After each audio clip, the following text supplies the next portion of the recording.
Something is happening right now that most people have absolutely no idea about. The biggest, most powerful investors on the planet are making a move, a quiet, calculated, almost secretive move that could change the future of money forever. And if you're sitting on gold right now or even thinking about buying some, you need to hear this first. We are talking about trillion-dollar pension funds, hedge funds, and some of the oldest banks in the world. These are institutions that have trusted gold for over 100 years. And right now they are slowly, carefully, deliberately moving their money out of gold. They are moving it into Bitcoin, not talking about it loudly, not making big announcements, just quietly doing it. And by the time most people find out, the window to act may already be closing. Stay with me for the next few minutes because what you are about to learn could genuinely change how you think about money. This is not hype. This is not speculation. This is what the data is actually showing us right now. And I want to make sure you understand every bit of it before we are done. If you are new here, welcome to Money Finance Insights. My name is Ethan Cole. This channel exists to break down complex financial topics in a way that anyone can understand. If that sounds like something you need in your life, hit that subscribe button right now and tap the bell.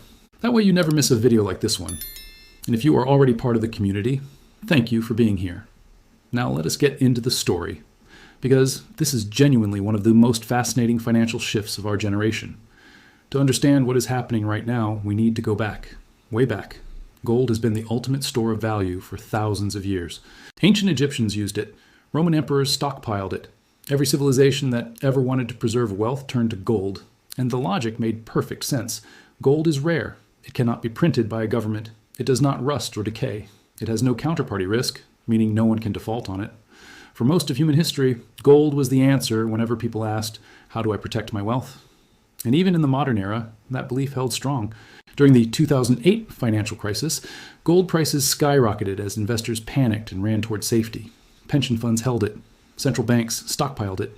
Wealthy families passed it down through generations. Gold was, in every sense of the word, the king of safe havens. But here's where the story starts to get interesting. Something new arrived in 2009, something that nobody in the financial world took seriously at first. A mysterious programmer, or group of programmers under the name Satoshi Nakamoto, released a digital currency called Bitcoin. And the early reaction from the financial establishment? Laughter, dismissal, total rejection. Jamie Dimon, the CEO of JPMorgan, once called Bitcoin a fraud. Warren Buffett compared it to rat poison. Goldman Sachs analysts warned clients to stay far away. For years, Bitcoin was considered a toy for tech nerds and a tool for criminals. The idea that trillion-dollar institutions would one day choose it over gold seemed absolutely absurd. And yet, here we are. Because something changed. And that change did not happen overnight. It built slowly, quietly, like water, carving through rock.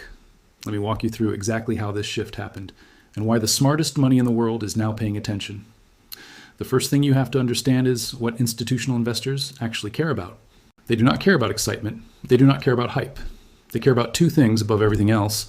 They care about returns, and they care about risk management. For decades, gold delivered on both. It was stable enough to protect wealth in bad times and had strong enough demand to hold value over time.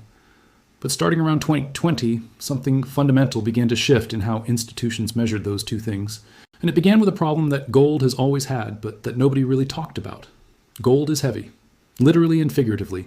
If you are a pension fund managing $50 billion and you want to hold 10% of that in gold, you need somewhere to store it. Physical vaults, insurance, security, transportation, auditing, the costs are enormous. And then there is liquidity. Moving large amounts of physical gold takes time. You cannot sell $500 million of gold instantly. There is friction. There are delays. Bitcoin does not have that problem. $1 trillion of Bitcoin can be moved across the world in under an hour, at any time of day, any day of the year.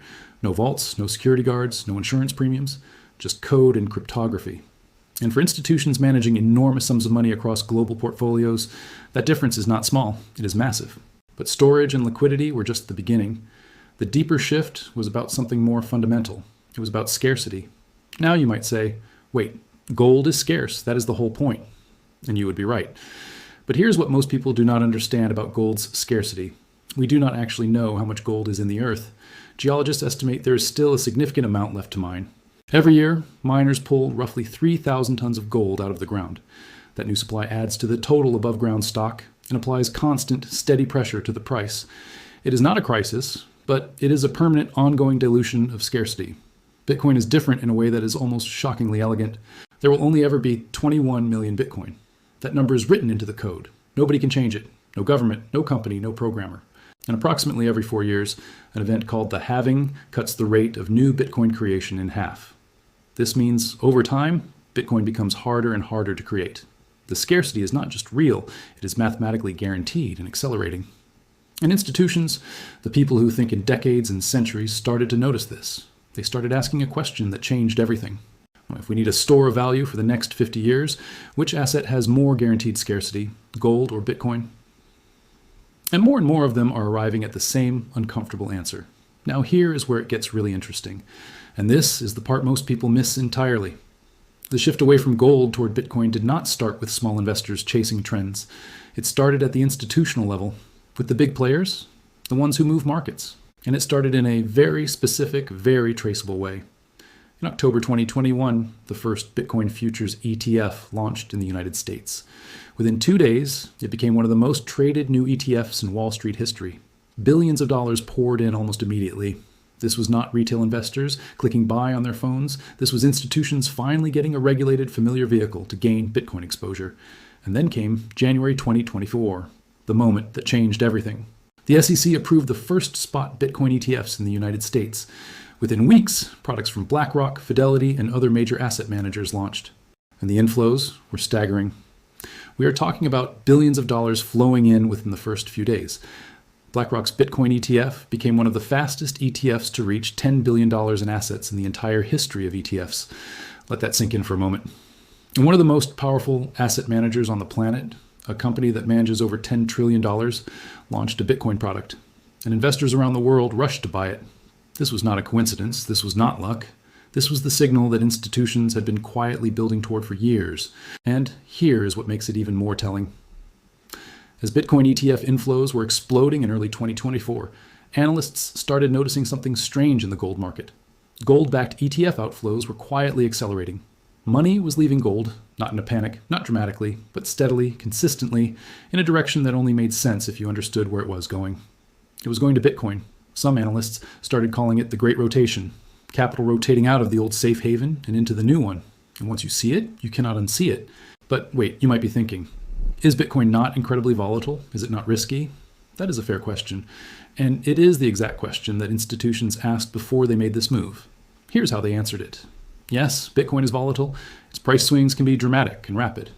But institutions do not look at Bitcoin the way a scared trader does. They look at it over long time horizons. And over long time horizons, the picture looks very different.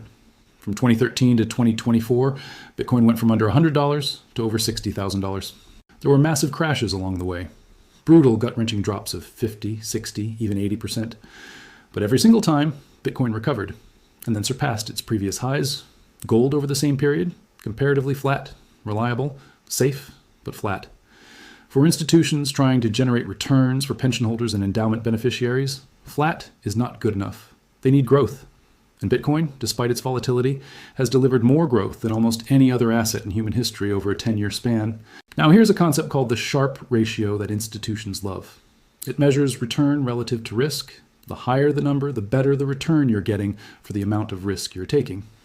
Over the last decade, Bitcoin's Sharpe ratio has been extraordinarily high. Higher than gold, higher than most stocks, higher than almost anything else in traditional finance. And institutions noticed, because this is literally the language they speak. When something delivers extraordinary risk-adjusted returns over a sustained period, the money follows, and the money is following. Now, let us talk about the macro environment, because this is perhaps the most powerful driver of all. We are living in a world where governments have printed money at a scale that was unthinkable just 20 years ago. The United States Federal Reserve expanded its balance sheet from under $1 trillion in 2008 to nearly $9 trillion by 2022. That is an almost incomprehensible amount of new money added to the system. And that money does not just disappear, it dilutes the value of every dollar already in existence. This is called inflation.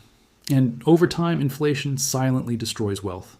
Gold was always the traditional hedge against this. The idea being that if paper money loses value, gold holds its purchasing power. And gold still works as an inflation hedge. That is not in dispute.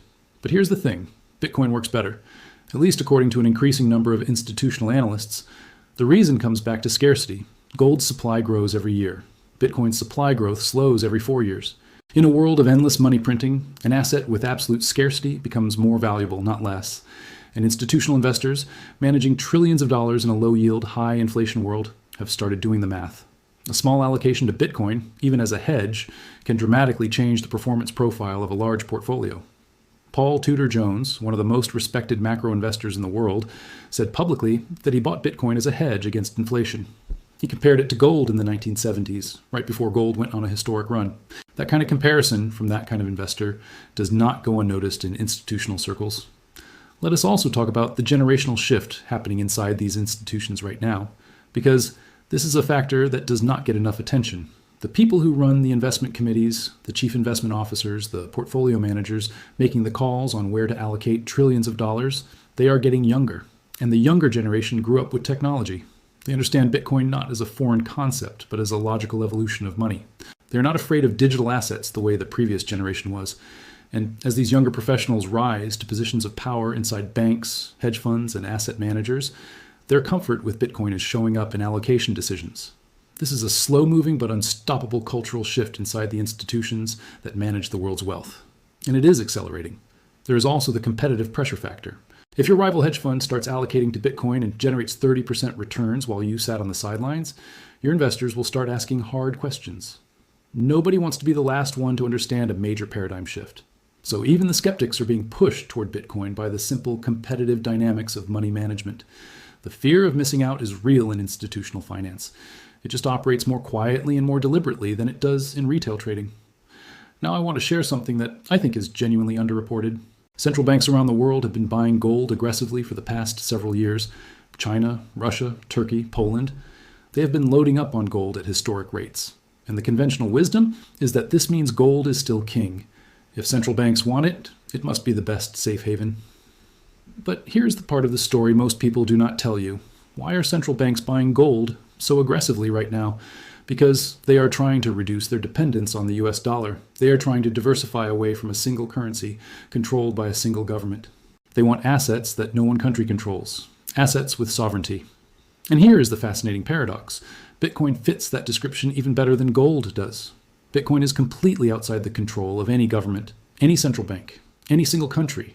It cannot be seized by sanctions. It cannot be frozen by executive order. It cannot be confiscated without the private keys. For nation-states and institutions that are worried about geopolitical risk and dollar dominance, Bitcoin is actually the ultimate neutral asset. Some analysts believe that central banks themselves will eventually start holding Bitcoin in their reserves. El Salvador already made it legal tender. A few other smaller nations have begun exploring it, and if even one major central bank moves even a small percentage of its reserves into Bitcoin, the price implications would be staggering. Let me bring this back down to earth for a moment with some real numbers, because I think sometimes we talk about institutional money in such abstract terms that it loses its meaning. The global gold market is worth roughly $13 trillion. That sounds enormous, and it is. But the global investable asset market, stocks, bonds, real estate, private equity, is worth well over $500 trillion. Bitcoin's total market cap, as of recent highs, was around $1 to $2 trillion. That is a tiny fraction of the global asset market. Now think about this. If just 1% of the global wealth currently sitting in gold, bonds, and cash moved into Bitcoin, what would happen to the price? 1% of $500 trillion is $5 trillion. That is more than twice the entire current Bitcoin market cap. If that capital flows in, the price impact would be historic. And that is exactly the calculation that institutional investors are quietly running right now. They are not buying Bitcoin because they think it is cool. They are buying Bitcoin because the math of supply and demand, combined with a fixed supply cap of 21 million coins, makes it one of the most asymmetric bets in modern finance. Asymmetric means the potential upside is dramatically larger than the potential downside.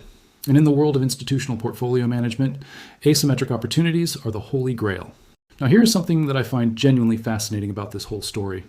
The very same banks and asset managers who publicly dismissed Bitcoin for years are now the ones selling Bitcoin products to their clients.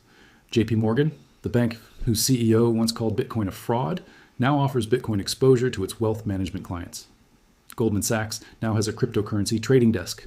BlackRock, the largest asset manager in the world, launched a Bitcoin ETF and became one of its biggest champions. This is not a small change. This is a full-scale reversal of position from the most powerful financial institutions on the planet. And when you watch what powerful people do rather than what they say, the signal becomes very clear. They spent years telling the public that Bitcoin was dangerous, worthless, and a scam. And the entire time they were quietly studying it, building infrastructure for it, and preparing to offer it to their own clients. The great irony of the Bitcoin story is that the loudest critics became some of its biggest institutional participants, and that tells you everything you need to know about where this is heading. So what does all of this mean for you, for regular investors watching this right now? This is the part of the video I want you to really pay attention to. Institutional money does not move fast. It moves slow. But when it moves in enormous amounts. We are currently in the early stages of a capital rotation that could take years or even decades to fully play out. Gold is not going to zero. Let me be clear about that. Gold still has enormous value and will likely always be a respected store of wealth. But the competition for the digital gold narrative, as Bitcoin is now called by many on Wall Street, is real. And the data shows that institutions are choosing to build their new safe haven allocations around Bitcoin rather than adding more gold.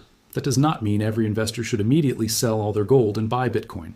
That would be reckless. This is not financial advice. What it does mean is that understanding this shift matters. Because understanding where institutional money is flowing is one of the most powerful edges any investor can have. The institutions have armies of analysts, access to every piece of data imaginable, and the smartest financial minds on the planet. When they quietly change direction, it is worth asking why, and the answer to that why is the story we just told together. Before we wrap up, I want to leave you with one final thought that I think captures the entire story in a single image. Imagine you are standing at a river crossing. On one side is a 1,000-year-old bridge made of stone and gold. It has carried every great civilization across safely. It is heavy, it is slow, it requires enormous maintenance, but it has never fully collapsed. On the other side, there is a new bridge. It is made of mathematics and code.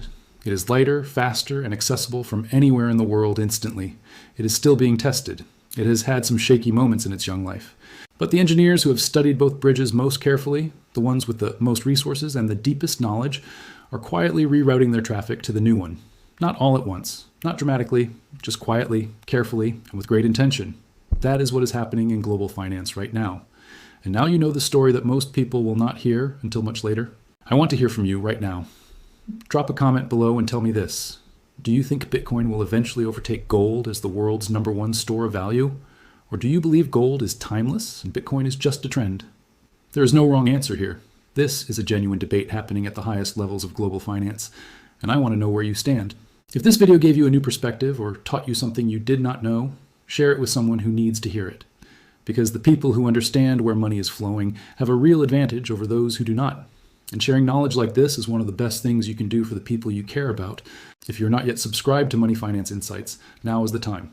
Ethan Cole and this channel are dedicated to giving you the clearest, most honest window into the world of finance that exists on YouTube. Every single week, new content designed to help you think smarter about money.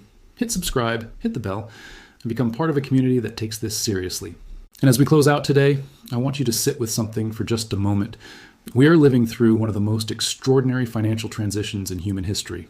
The rules about what money is, what holds value, and who controls wealth are being rewritten in real time.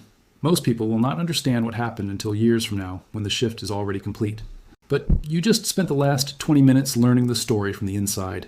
You understand the scarcity argument. You understand the institutional rotation. You understand the macro forces at play. You understand why the smartest money in the world is quietly changing direction. That knowledge is real. It has value, and no one can take it from you. Whatever you decide to do with it, invest, wait, keep learning. The fact that you understand this story means you are ahead. Stay curious, stay informed, and we will see you in the next one.